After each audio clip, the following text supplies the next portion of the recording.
What is up, friends? Welcome back for some more Always Sunny Season 12. I hope you're all enjoying watching along with me as much as I'm enjoying watching this season, because if it continues on the trajectory that it's going, it could definitely end up being one of my favorite seasons. Depending on what episodes we have coming up, could end up being my favorite season, which I didn't think was possible after a couple of the recent seasons. Specifically, I think Season 9 may still be my favorite overall, but I'd have to go back and look at all the episodes because there hasn't been a bad season yet, and I am so glad that even this far into the show they are still finding new ways to entertain and delivering some absolute classics. And so hopefully you all enjoy watching along with me for this episode. If you do, definitely consider leaving a thumbs up, helps the video out a lot. And of course you can check out the full-length reaction on my Patreon, link for that in the description below, as well as getting early access there to all the YouTube videos as well. But without further ado, let's hop into episode 6.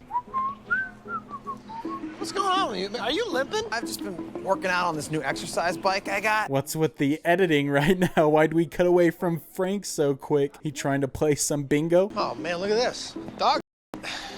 Did you just step in that on purpose? Oh no, I just, I didn't really see it. You pointed it out to me. What is going on with Charlie? He gets worse by the episode. It wasn't like I didn't time it out. Is that a lottery scratcher? Sometimes it's in, sometimes it's out. There's some interesting stuff happening. A lot of connections. Look out!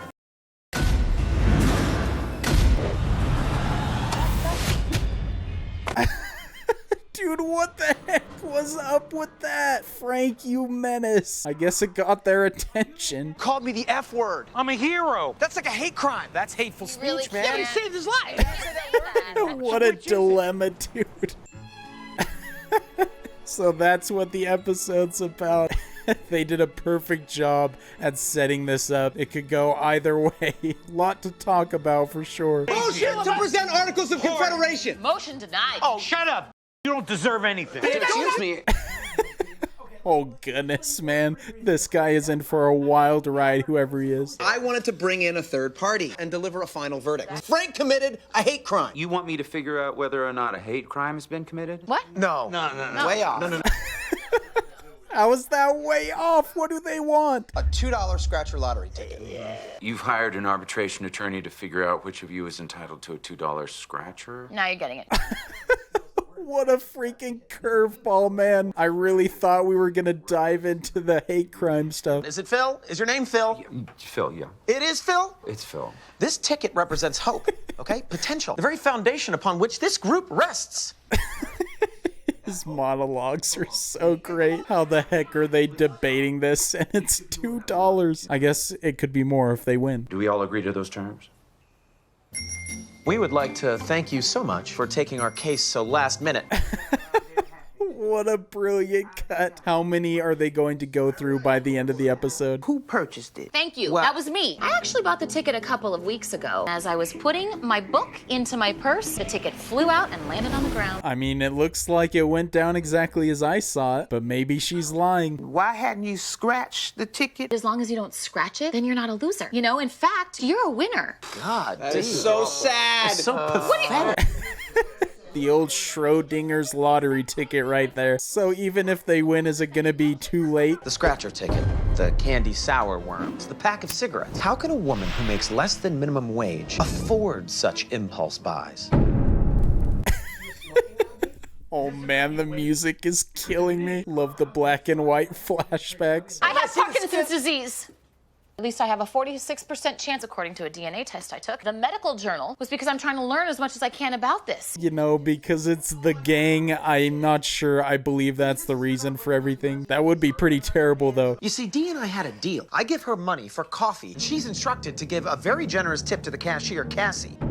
This is from my boss, Dennis. Yes, man, so great. Dennis laying some groundwork. He freaking orchestrates every member of the gang. Cassie's underage. What are you talking about? Cassie is 21 years old. The champagne I was purchasing to honor her full maturity. I was waiting for Cassie to mature, much like an IRA. An IRA, what a ridiculous and awful comparison. Dennis is such a creep. Deposits before maturity, Between the ages of 18 and 21, simply making investments. but not for early deposits. Well, deposits are part of the withdrawal. Sometimes I can't make a deposit at all. Oh my gosh, dude. I love the double entendres going on right now. Great writing. A deposit's a load, right? Yeah. Exactly. Yeah, it's a load. Yeah, but that's not the point! After noticing the contents of her purse, I decided to follow her. Cassie never gets her tip. Oh, fascinating. So maybe Dennis does have a claim. The ultimate evidence. Mr. McDonald currently possesses it. I deserve it. And here's why. I just spotted the perfect pile of dog, and naturally I stepped in it. What? Whoa. So now he admits he did it on purpose. So nasty. Charlie is a strange man. Stepped in the dog so that I would smell of dog. Happy? Less happy. Trying to cover up the smell of the skunk that I let spray me so that there would be no questions. Now I have more questions. Great lines, dude. We're just quickly falling down the rabbit hole. I've been smoking with D! You thought we would care about the smell of cigarettes, but not the smell of skunk. Well, it doesn't matter anyway, all right? Because if the choose a matcher, Charlie gets the scratcher! Is that what that smell was? I thought it was just him. Dude, so many smells. I'm glad I'm not in that room. That would be a nightmare. Minding my own business, bird watching. It's a beautiful day, isn't it? It's really gorgeous. Are those mirrors? Is he calling it bird watching because of D? But everything he was doing was suspicious. Why did you use the slur instead of just yelling your friend's name? There was a lot going on. I needed something that would cut through. Everybody knew to look at Mac. I mean, unfortunately, Frank is making some sense right now. I don't know who is going to end up with this at the end. Come on, it's just a word. What word would you use to call out to the arbiter? We're treading on some dangerous I don't know. Oh no, Charlie said it. Of course, man. What the heck? So messed up. There's a very dark history. Is a burning bundle of sticks on top of which they used to burn homosexuals. You are saying that they should be burned at the stake? Is that right? That's, Educated me a little bit. I knew the bundle of sticks part, but not that history. What about? Oh, we can't lose that! Yeah, no, keep. That's tough. Especially directed towards a woman when you're trying to insult her. They're so messed up. Now they're all on board with that. Are you kidding me? This is such a geniusly written episode. I'm calling bull on Frank. For some reason, he thinks that I'm gay. Now, you're not gay? Obviously not. Okay, interesting. Everyone's look, man. No matter what happens, he won't accept it. Except the one time. Frank thinks Mac is gay because Mac is gay. Yeah. What are you talking about? Enough with this. I mean, he's into the closet, he's out of the closet. Yeah, We don't like you either way. Oh man, that's such a great line. Every freaking line in this episode is an absolute masterpiece. I honestly have no idea what you're talking about. We found the bike. What about it? Oh, Mac, don't make me go get the bike. And now I'm really interested in what the bike is. What's interesting about it? Mac, why don't you go ahead and operate the bike? Just like any other workout bike. Pedals. Oh my gosh, bro, what a reveal. That was so brilliantly done, dude. It is not what it looks like. What it looks like is that you are yourself with a dildo butt. I mean, you got the bike shorts with the slits in them. That's for airflow. This is grotesque. I'll say, man, this is one of the most ridiculous episodes. We're covering so much. Call it the Ass Pounder 4000, and it works like this. What do you do when you're tired? You want to rest. You go to sit down, it pushes you right back up. It's just insane enough that it might be right. I even have an amazing tagline. The Ass Pounder. Never stop pumping.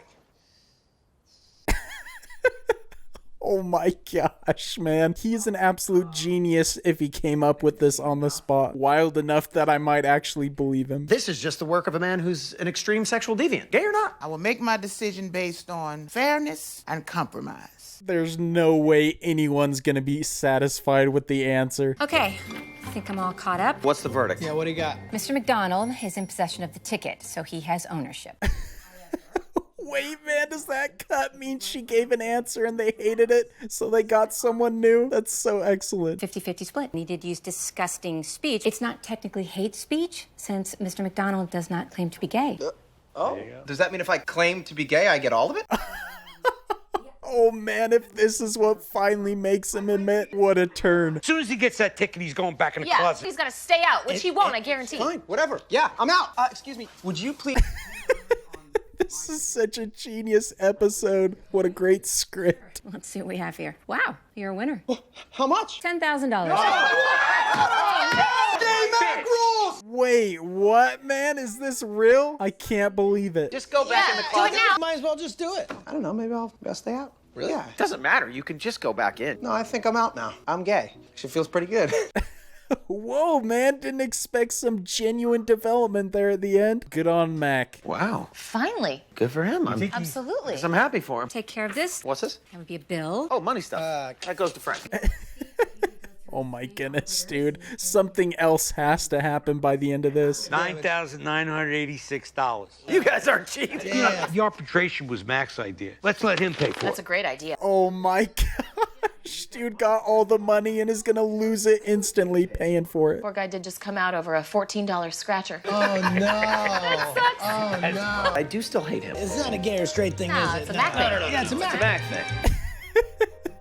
Dude, that episode is one of the best written episodes, I think, of the show, just because all the things they were tackling and how they were genuinely presenting some conflicting issues. It was so great watching that play out, and quite a surprising ending there as well. I wonder if that's gonna last. Maybe we'll get a whole new Mac going forward. I love how most of that episode also took place in just the one room besides the flashbacks. Great use of space. The last 4 episodes of this season really just have to be only pretty good, and I feel like even then this season is a lock for being in my top 3 seasons of the show, because every episode is so dang good and entertaining and impressive. Just like this, we've obviously gotten some impressive lyrical writing in the first episode, some great unique filmmaking styles with the old lady house episode and the murder episode last time, and then we get some unique and amazingly done writing in this episode.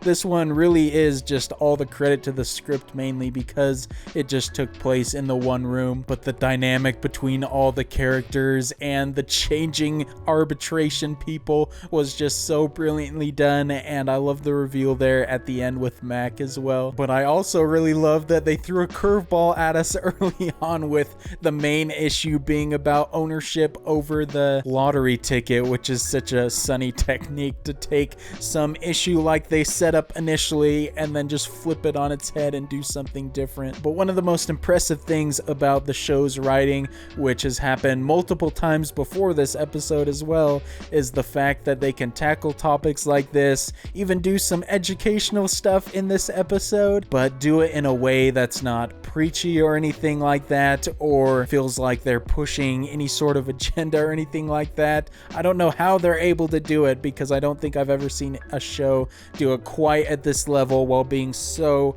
on the nose about it. Obviously, other shows tackle the topics and will do a good job sometimes, but this show just goes straight for it. They don't hide anything, which could honestly be one of the reasons why the episodes are so effective, is because they're not afraid to just tackle things head on with such bluntness as they do. But really love this episode. Hopefully you all enjoyed watching along with me for this one. I cannot wait to see what they do with the rest of the season and going forward. If you enjoyed watching along though, definitely consider leaving a thumbs up, and you can check out the full-length reaction on my Patreon, link for that in the description below. But until the next episode, look forward to seeing you all later. Peace.